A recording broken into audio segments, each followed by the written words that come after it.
Torgal mistura coisas muito esquisitas. Mitologia nórdica e vikings, drama familiar e ficção científica. É estranho, né? Mas existe, e hoje eu quero mergulhar de cabeça nos 8 primeiros álbuns contidos nesse volume 1 aqui, intitulado de Série Clássica. Quero explorar ele com vocês e dizer por que essa é uma das mais originais obras da BD franco-belga. Bora lá?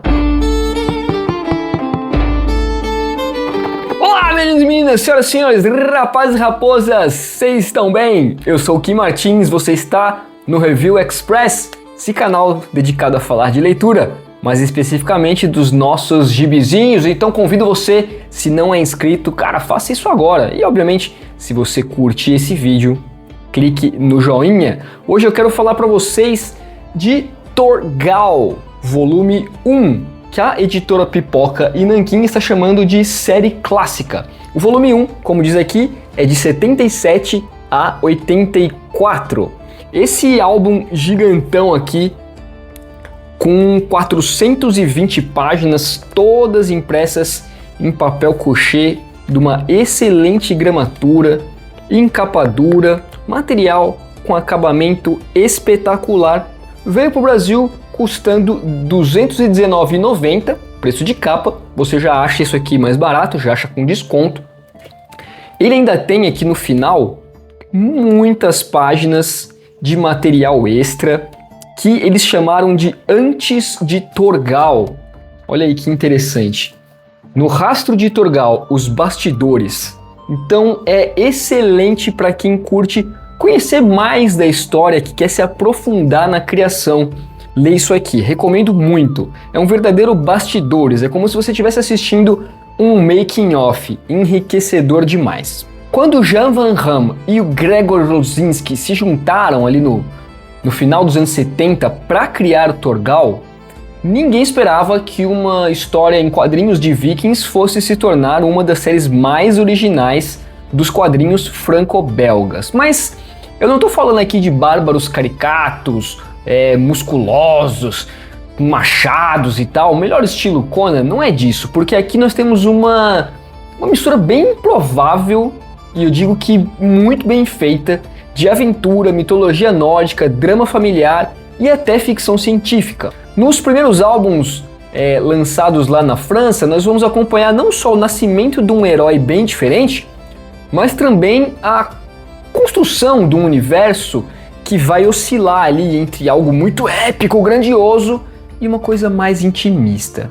Hoje eu quero mergulhar aqui com vocês em cada uma das histórias contidas nesse álbum e depois analisar o que faz dessa saga algo tão marcante. Bora lá? A nossa primeira história se chama A Feiticeira Traída, e aqui já mostra que o Torgal não é um viking qualquer, tá? Logo no comecinho nós vemos que ele está condenado à morte pelo rei Gandalf o Louco, só que ele é salvo por uma feiticeira misteriosa. Essa feiticeira exige 1 ano de serviço em troca. Bom, eu salvei tua vida, então você vai me servir por 1 ano. E aí começa a trama. Nós temos alianças, vingança, um artefato mágico capaz de subjugar até alguns reis.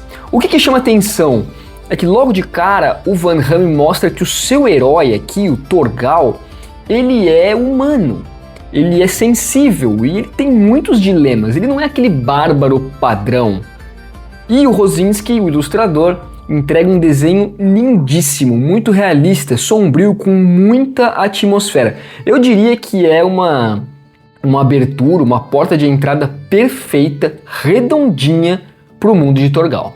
Na sequência nós temos uma história aqui, é uma pequena história extra, né, chamada Quase Paraíso, que ela pertence ao mesmo álbum, né, o primeiro, A Feiticeira Traída. Ela funciona meio que como um respiro, né? Ela é curta, ela é bem poética e ela dá um tom ainda mais humano pro personagem. O que chama, eu não vou entrar em spoilers aqui para não estragar a sua leitura, mas o que chama a atenção é como se o roteirista, o Van Hamme, dissesse tipo assim: presta atenção aqui, porque esse quadrinho não é só porrada e magia, tá? Ele tem muito aqui de lirismo, então leia isso aqui com outros olhos, eu senti isso. O terceiro álbum, chamado A Ilha dos Mares Gelados, é uma continuação direta lá da primeira história, e ela vai levar o Thorgal e a Arícia, que é a sua amada, numa jornada bem gelada e cheia de perigos. Aqui o relacionamento entre eles vai ganhar muita força, e aquela feiticeira que havia resgatado, salvado o Thorgal lá na primeira história, vai mostrar sua verdadeira face.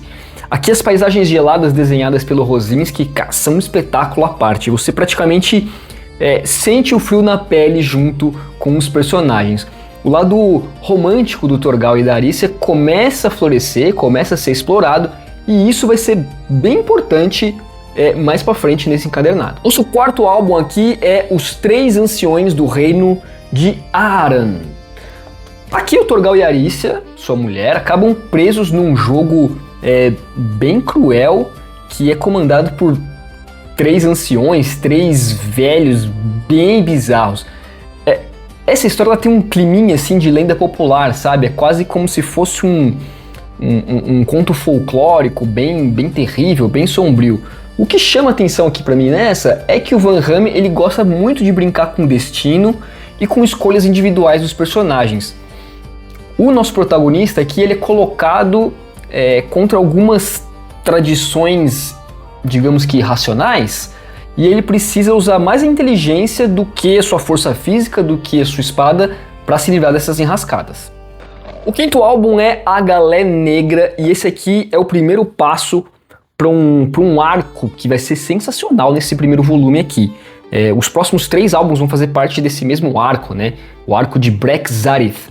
Aqui nós vamos ter algumas intrigas palacianas, nós vamos ter corrupção pra caramba, um reino decadente e um detalhe, que a esposa do Thorgal, a Arícia, ela está grávida.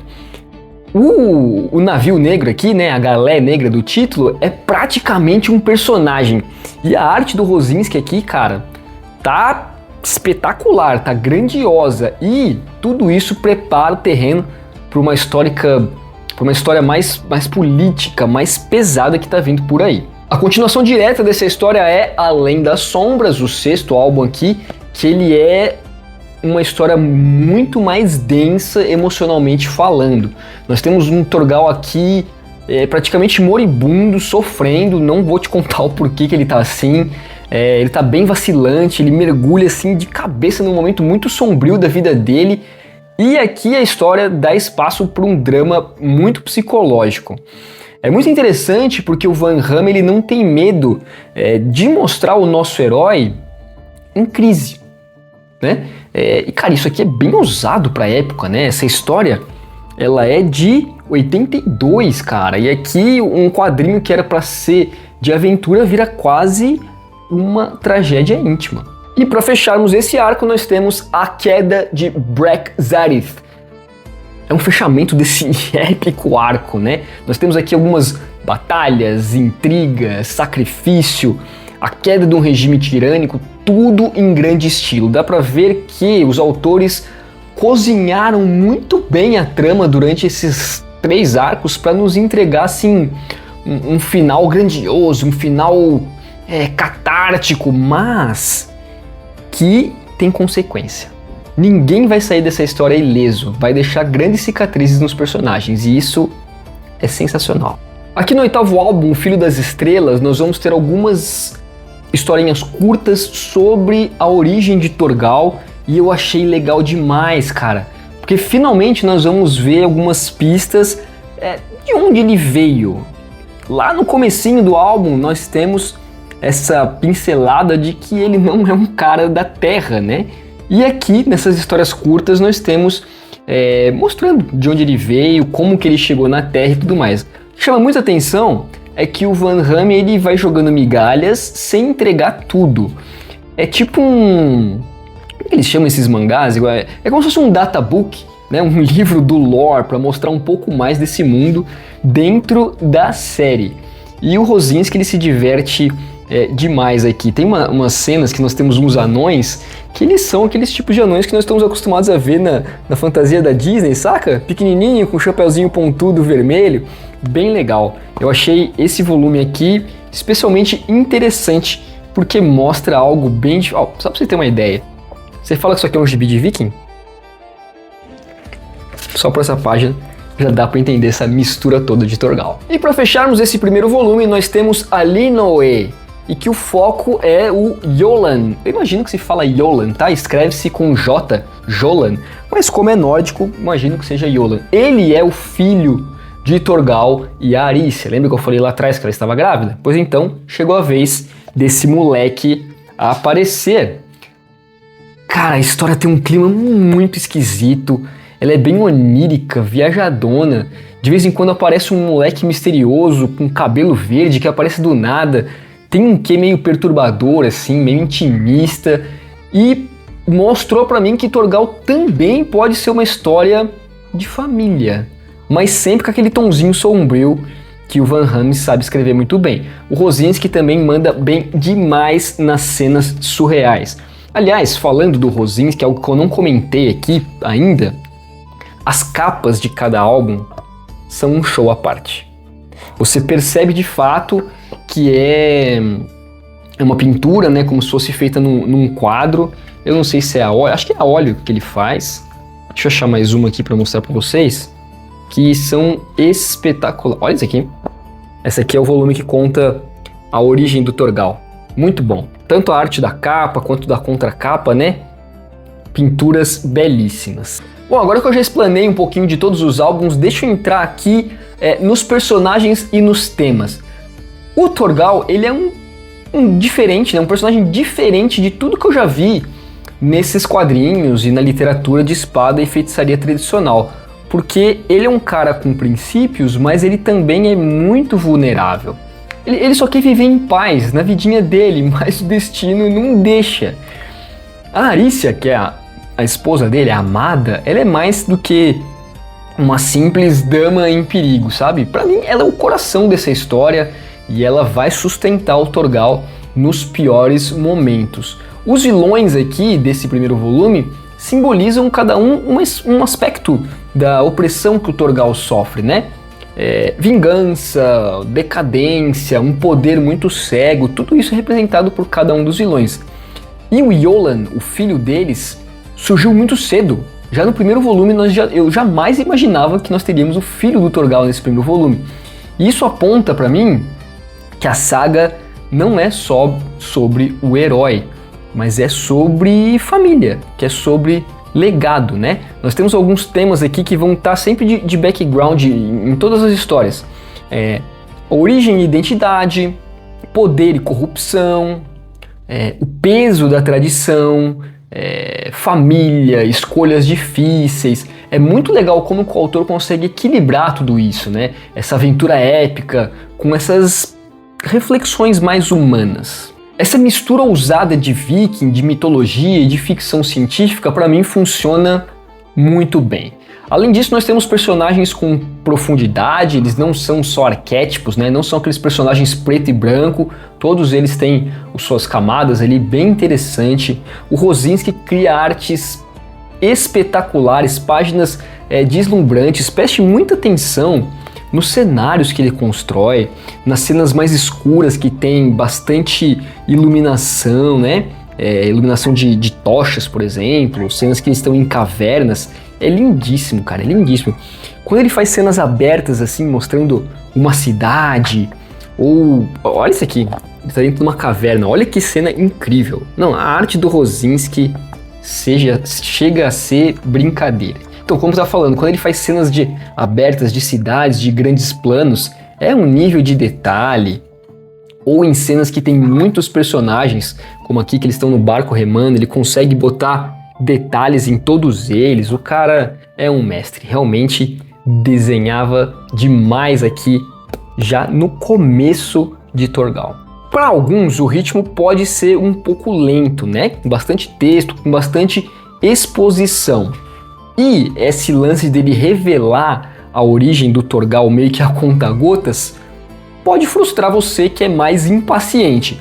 Eu acho isso aqui de um ritmo sensacional, tá? Eu até prefiro saber a origem dele aos pouquinhos, vai me deixando instigado, vai me deixando maturar a ideia para entender e para tentar ficar aí prospectando da onde veio esse cara e por que a origem dele é desse jeito. Isso me agrada. Eu nunca havia lido Torgal, mas eu sabia da fama desse gibi, né? Quando ele foi anunciado pelo Pipoca Nanquim, teve uma grande comoção, muita gente comemorando, e eu falei, poxa, se tem muita gente comemorando, e eu já havia lido que esse quadrinho é realmente muito bom, vou garfar, vou pegar, vou comprar, porque de fato deve ser realmente bom. E bem, o que me faz achar que Torgal foi uma das melhores leituras do ano até agora é esse destaque de justamente conseguir combinar coisas muito improváveis.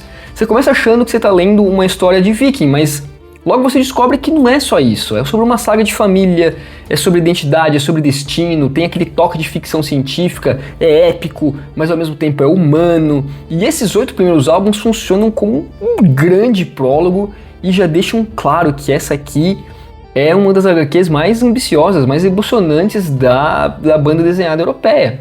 Golaço da editora Pipoca Nanquim em trazer mais esse clássico, mais esse resgate nesse acabamento grandão aqui, dos mesmos padrões de Blueberry. E aí, você gostou dessa análise? Então comenta aí qual desses primeiros álbuns aqui desse Torgal é o seu favorito e se você gostaria de ver uma continuação desse mergulho aqui nos próximos volumes.